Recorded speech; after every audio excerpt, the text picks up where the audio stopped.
Good evening. Welcome to Emo Nightly News, every moment online. In tonight's news headlines, King dies, honored by Boston Mayor for Calypso contribution. Cara Shillingford considered as UWP candidate for Salisbury. NCCU disburses over $100,000 to support 19 secondary school students. Jamaican authorities seize over 2 tons of cocaine at Kingston Freeport. And 132 dead, hundreds injured in powerful Colombia earthquake. Details of these stories and more coming up next. Stay with us.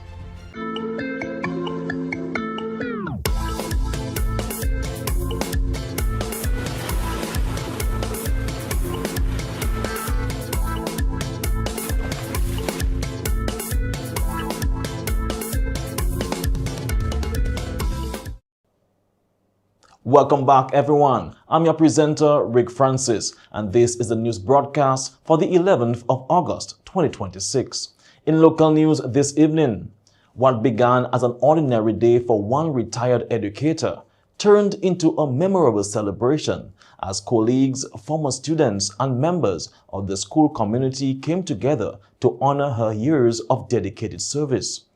The surprise recognition ceremony was held to celebrate Natalie Peter, affectionately known as Teacher Nato, who recently retired after 35 years at the Calibishi Baptist Preschool.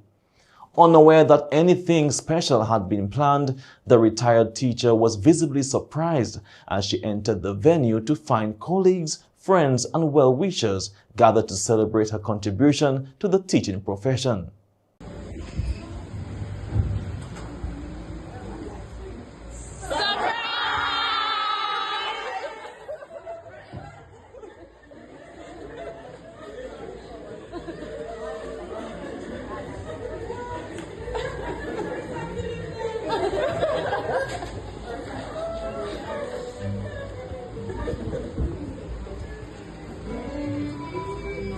Let me try to.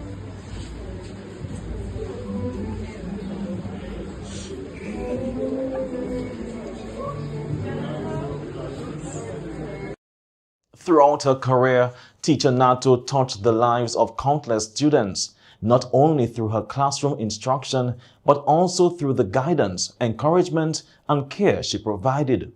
Those gathered spoke of her commitment to her students and her willingness to go beyond the call of duty. Everything everyone said tonight is true. Teacher Nato, she's an exceptional person, and I was blessed with the opportunity to work with her for a short time, but it was very enjoyable, and I will forever cherish those memories. Even if you throw me in the basket, I'm just going to teach. But I follow you, and I even took what you showed me as my son, and thank you. I appreciate you as a person.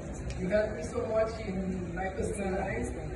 But I appreciate you in every way.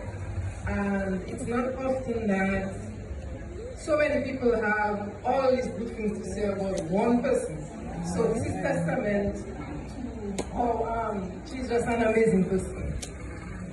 So we just want to say that we express our gratitude to every one of you who joined us today in the celebration of a passionate educator who has helped shape generations of young learners.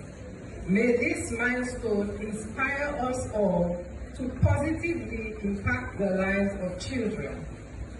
The ceremony also featured presentations and words of appreciation, highlighting some of the many contributions she made to the school and the wider education community. For the honoree, The recognition was an unexpected but deeply appreciated gesture. I just want to say first that I really love this afternoon. I love and appreciate every one of you. Every one of you.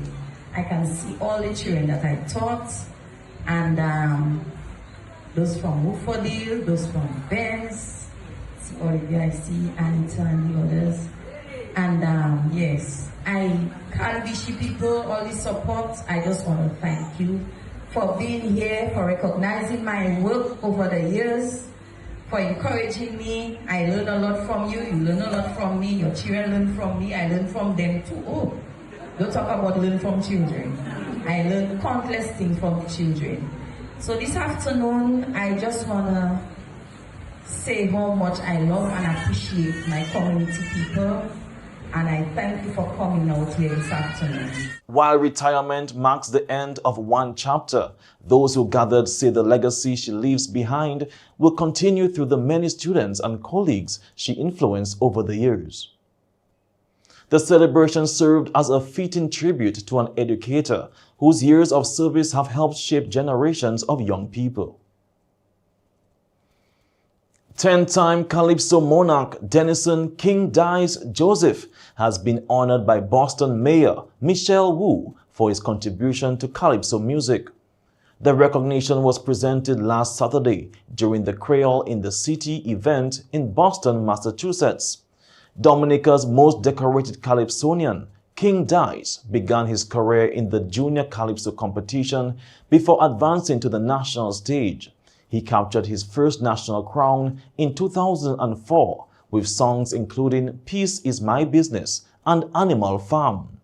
The citation praised his exceptional artistry, storytelling, and dedication to preserving and elevating Dominica's calypso tradition, noting that his work has inspired generations of artists.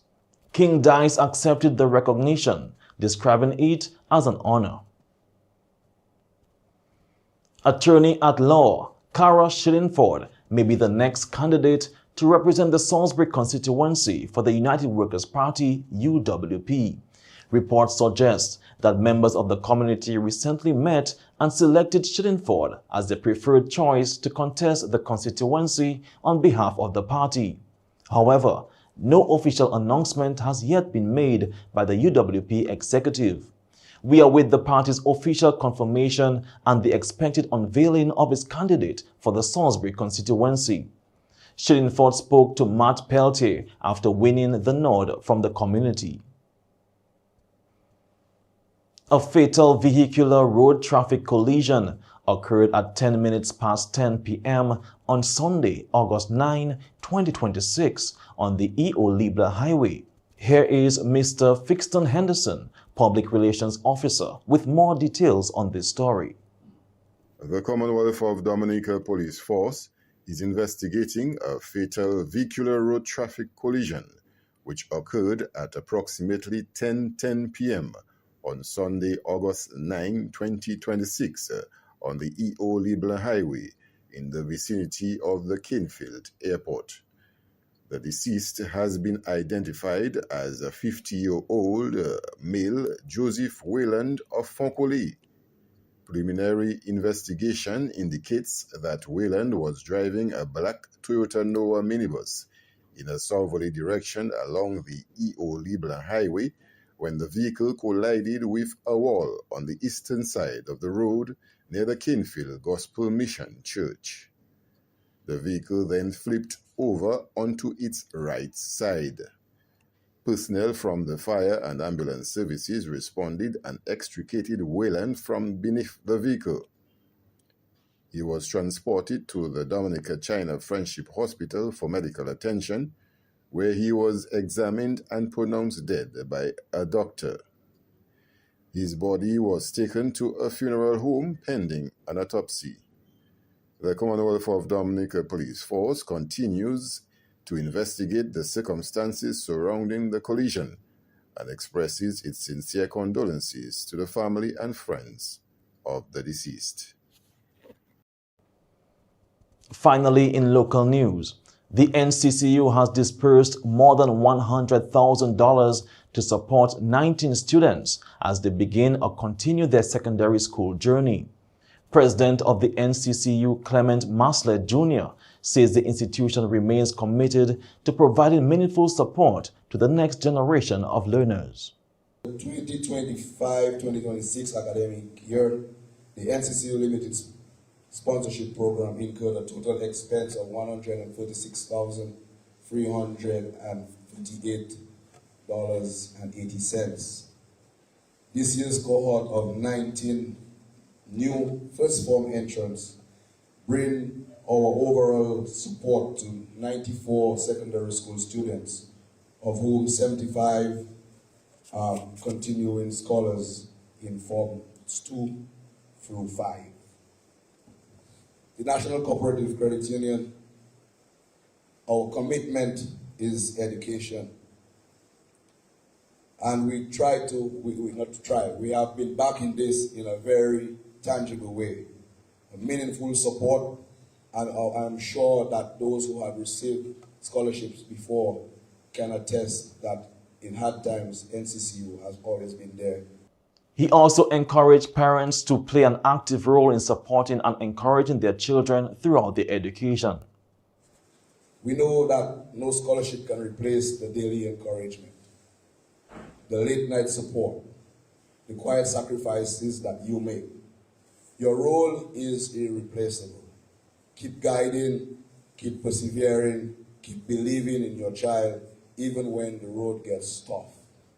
The 19 students were awarded scholarships at the NCCU's 2026 scholarship presentation ceremony this morning. NCCU CEO Curve Charles also delivered remarks at the ceremony. 2 students expressed gratitude on behalf of this year's scholarship recipients. I am deeply honored to be a recipient of the Josephine Dublin Merit Scholarship. I would like to express my sincere gratitude to the National Cooperative Credit Union. Thank you to the Board of Directors and Management for investing in the education and future of young people like me. As a true community financial partner, NCCU continues to make a positive difference in the lives of students and families across Dominica, and I am grateful to be one of its scholarship recipients. Since my father passed away, my mother has worked hard to provide for me. This scholarship will help ease that burden as she supports me through high school, and for that I will always be truly grateful. It's truly an honor standing here before you today to see how thankful I am for receiving such a gift of attaining a scholarship from the NCCU. The Heavenly Father was surely in the middle of it all, and I give Him all the thanks and praises. The thanks and praises for listening to my prayers and later giving me such an opportunity among the other 18 scholars. An opportunity to work even harder to make my parents, the NCCU, and also the teachers of the Dominica Grammar School proud. Parents also shared their appreciation, highlighting what the scholarships mean to their families amid challenging financial times. I am so pleased that the NCCU, through the Heavenly Father, truly recognized my son, Cristiano. It has truly been a rugged road for me. I thought to myself, how am I going to work it out? Having to take care of my mom's funeral, my dad who's 82, my other children, including Cristiano, and even more, pay my bills. But the Heavenly Father was listening. He has blessed me through the blessings of my deceased mom and the National Cooperative Credit Union by selecting Cristiano as one of their scholars and making the workload lighter. It is truly an honor and a pleasure to be here. I am especially grateful for the opportunity to say a few words as a proud mother of one of this year's scholarship recipients. I am a single mother of 2, and like many parents, I understand the challenges that come with raising children and providing them with the opportunities they deserve. That is why today means so much to me. Seeing my child receive this scholarship is not only a proud moment, it is a reminder that sacrifices we make as parents are worthwhile. This scholarship will provide meaningful assistance with the cost of education. This year's cohort brings to 243 the total number of students who have received assistance with their secondary education through the NCCU scholarship program over the years. And that's all for the local news this evening. Stay tuned for regional news coming up next.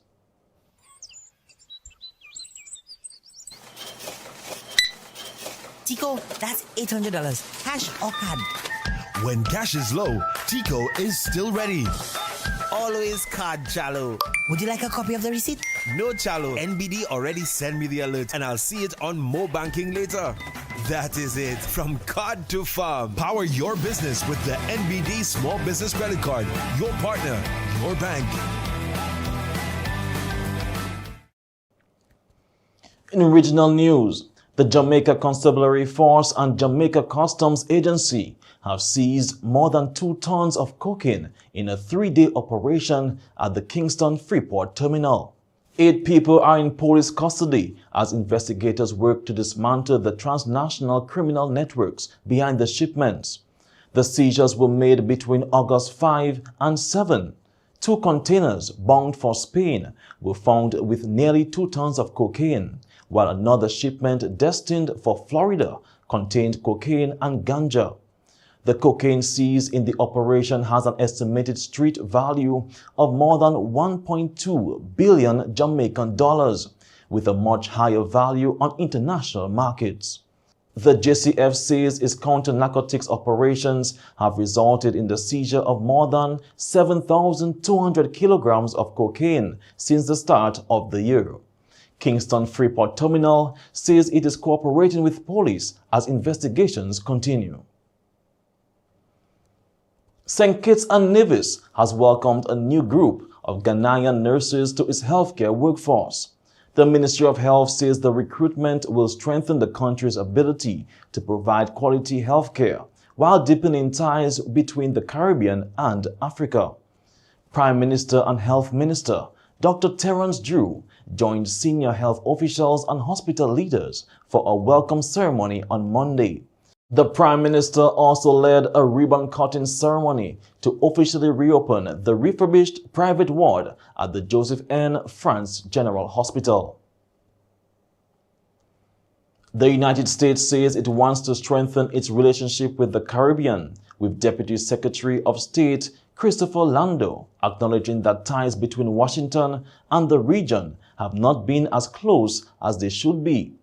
Speaking in Trinidad and Tobago, Lando said the U.S. and Caribbean share strong historical and geographic links, with significant opportunities for greater cooperation in areas including security and economic development. His comments come as Washington seeks to counter drug trafficking and China's growing economy presence in the region. Lando also praised closer ties with Trinidad and Tobago, describing the reopening of the Ibis Steel Company as a symbol of renewed U.S.-Caribbean cooperation. He is expected to meet with Trinidad and Tobago Prime Minister Kamla Persad-Bissessar before traveling to Guyana for talks with President Irfan Ali.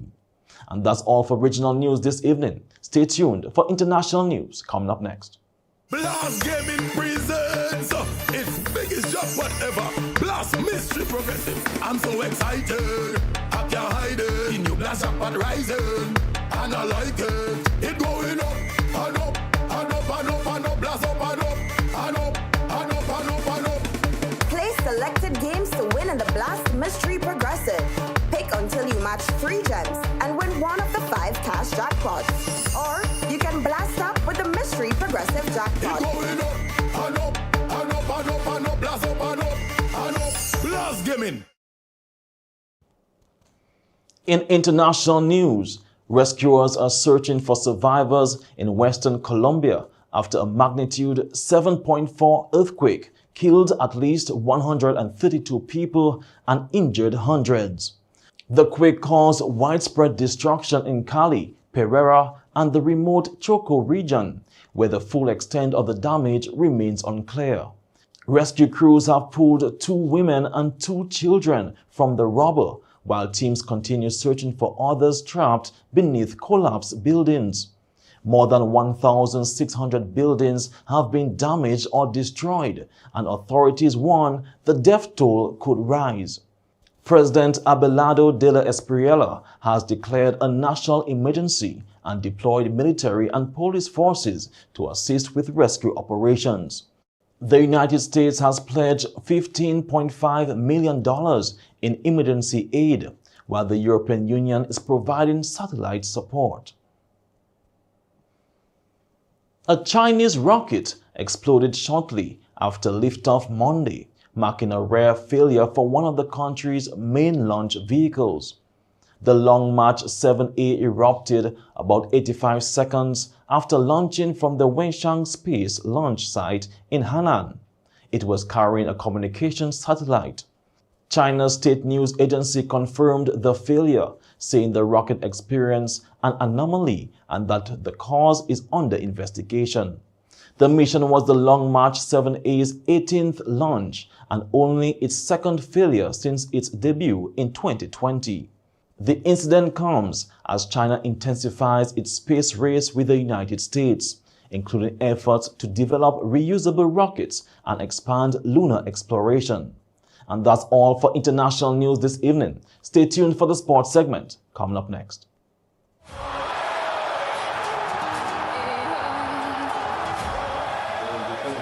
Coming up on the outside. Sit down. Tina coming up on the outside. Look it.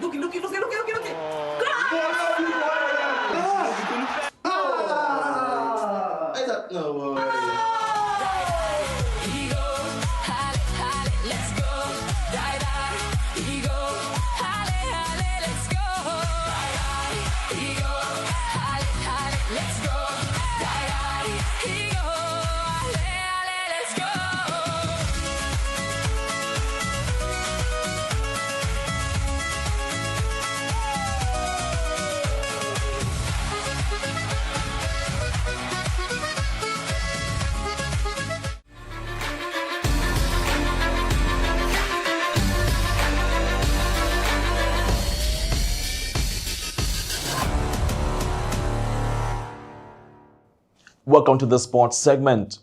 Dominica's senior men's and women's volleyball teams are set to begin their campaigns tomorrow at the 2026 ECVA Senior Championships in Tortola, British Virgin Islands. The women's team will face Anguilla at 9 a.m., while the men's team take on Bermuda at the same time. Both teams are returning to the regional stage and will be looking to make a strong start as they battle for the ECVA glory. The West Indies will have to take the long route to the 2027 ODI World Cup after failing to secure automatic qualification. The two-time world champions, currently ranked 10th in the ICC ODI rankings, are unable to move into the automatic qualification spots before the September 30 deadline. They will now compete in the World Cup qualifier in February 2027, battling for a place at the tournament in South Africa, Zimbabwe, and Namibia. It's a familiar position for the Caribbean side, who also had to go through the qualifiers for the 2023 World Cup and ultimately failed to make the tournament. The Dominica Football Association has named an 18-member boys under-14 national team ahead of upcoming regional competition. The squad features players including Jaden Adonis, Tafari Baron, Jedediah Benjamin, Delon Casimir, Jace Charles, Thierry Lotier, LeBron Letang, Demario Nelson, Rion Pelwi, Cameron Thomas, and Jaden Victor, among others. The team will be managed by Doreen Durand, with Philip Mills as head coach and Euclid Bertrand as assistant coach. The technical and support staff also includes medical, welfare, physiotherapy, and goalkeeping personnel. The DFA has congratulated all 18 players on their selection and wished the team success as preparations continue for regional competition. And that's all for the sports segment this evening. Stay tuned for the weather report coming up next.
And this concludes tonight's news package for the 11th of August 2026. I'm your presenter, Rick Francis, and on behalf of the entire newscast, we say thank you for viewing.